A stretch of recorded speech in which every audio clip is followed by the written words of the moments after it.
大家好，我是议员。官方发布了这则公告，赛季统帅调整公告。为什么他们要调整呢？你们看这里写什么？为改善执政官在出境征服赛季时面临瞬间要培养的统帅过多的情况，将对各赛季执政官可获得统帅进行一系列调整。你们也知道统帅过多了嘞，原本 K3 可以用第3代统帅，他偏偏要调整为第2代，导致那些新的玩家进入征服赛季一大堆统帅要去练。不过也可以理解为什么他们当初要这样子调整，为了要救活武则天。当时候出的统帅好像到第4、第5代而已，所以他们才进行调整。可是官方这样子改，其实对于那些已经经历过这个时期的玩家不太友好。那我们讲一下这个邮件的内容啊，其实讲真的，他这封邮件是真的很长，但是有一点乱。在讲这封邮件之前，我先给大家明白什么是备战期，什么是进入之后。当然的，游戏里面也可以看到，今天的邮件是没有提到建设中，所以建设中我们可以移除掉。预备赛季是还没有进入 KVK1 之前，在之前我发布的影片有观众误会了，他以为预备赛季是备战期，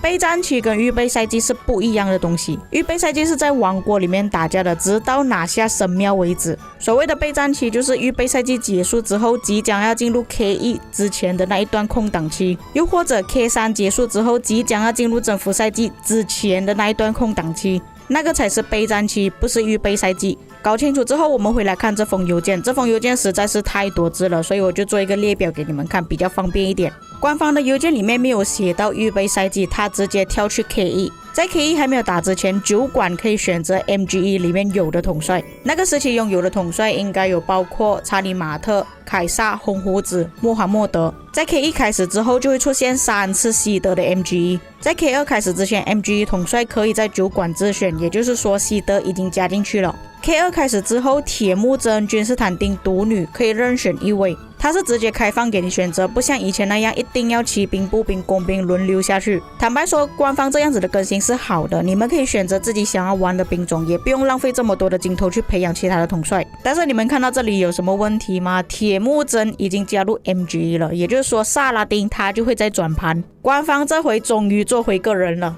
他终于把萨拉丁从 MGE 拿出来了。有多少人为了抢萨拉丁抢破头啊？确实官方也应该要这样子更改，因为铁木真在征服赛季之后是完全没有用的，但是在之前他们要开车开集结可以用铁木真，一般玩家是真的没有必要去拿铁木真，他们拿萨拉丁反而在征服赛季还可以过渡期。在 K3 开始之后就会跟征服赛季同步，当然他们的顺序也是跟着下去了，不像 K2 这样子可以自选，也是骑兵、步兵、工兵、领袖。再加上之前官方发布的公告说，新进入征服赛季的王国他们会有一个类似适应期的状态，他们可以先参与征服赛季，就是说有2个赛季可以让他们慢慢去选择自己想要的统帅，而不是像我们现在这样，一进入征服赛季，你全部统帅一窝蜂的过来，你就要从第3到第7代统帅之间选择你想要练的统帅，这个太多了。但是还是要注明一点，由于各王国处于备战状态的时间不同，备战期间各王国执政官可能会参与不同次数的最强执政官活动。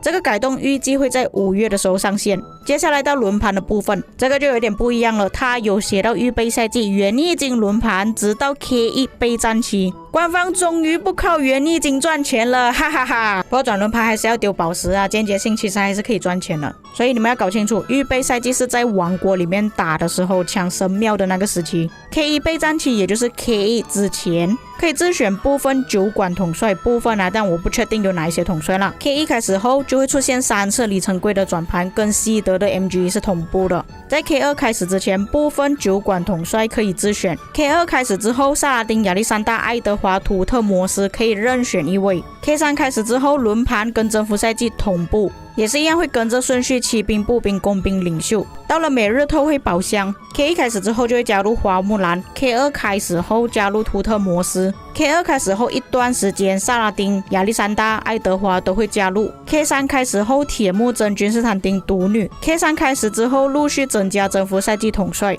图特摩斯和花木兰的时间将另行公告通知，这个公告通知什么我就不清楚。其他调整，第一点就如上面所讲的，萨拉丁跟铁木真的位置调换了， MGE 变成转盘，转盘变成 MGE， 萨拉丁变成转盘。官方都不知道当初我是牺牲了多少，拿到一个第2名才可以搞我的萨拉丁，他现在改了，哎呀，对当时候的玩家真的不公平啊。第2点也是一样的，是讲铁木真，这个我们略过。第3点，执政官将不能从远征中获得图特摩斯三世统帅雕像，就是那种一颗头的，且图特摩斯三世部分技能将进行平衡性调整。那官方有没有赔偿啊？有没有归还镜头啊？据我了解，有观众跟我反馈，图特摩斯在博物馆加强之后变得很屌，但是官方有偷偷削弱了。有玩家察觉到，当他提升博物馆之后，图特摩斯的攻击力是提升了，但是生命值减少了。抓到官方暗改的行为之后，他有放去讨论区那边，他有问过官方有没有补偿之类的，但是客服没有回应。希望官方重视这一点，那些已经觉醒的玩家就把镜头归还给他们，或者是有召唤了。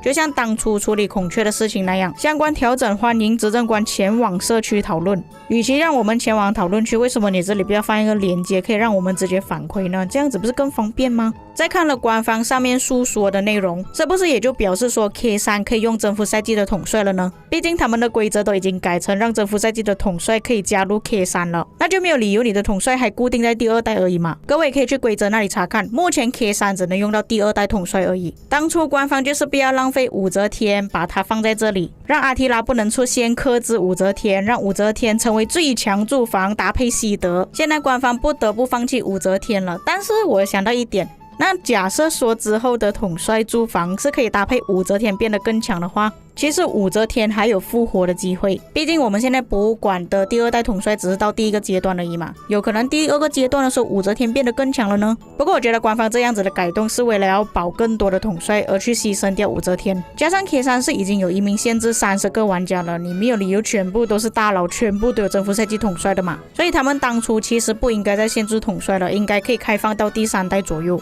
或许有他们其他的顾虑也说不定啦。既然邮件都已经写到了 K3 可以使用征服赛季的统帅，那么征服赛季的装备 K3 能不能使用呢？加上征服赛季的装备其实相差还蛮大的，但是邮件里面是没有提到这一点的，可能要等到官方正式推出之后，我们才可以知道到底能不能使用。目前来说 K1 到 K3 的装备都是一致的，改了之后，或许之后的 K3 可能会比较刺激一点，在皇庭的时候你们就会看到跟征服赛季一样的统帅出现了。这次的改动我觉得是比较人性化了，比起之前，尤其萨拉丁跟铁木真的改动，官方可能也是察觉到铁木真越来越少人去用了他太垃圾了博物馆都救不起的铁木真啊，扶不起的阿斗。而且他们还把元逆金放去转盘了，元逆金在后期提升博物馆之后其实蛮好用的，可是我有一个不祥的预感，一般来说万国觉醒突然变好呢，肯定会有一些不好的事情要发生了你是老玩家的话应该也知道我在讲什么，先给你一点甜头，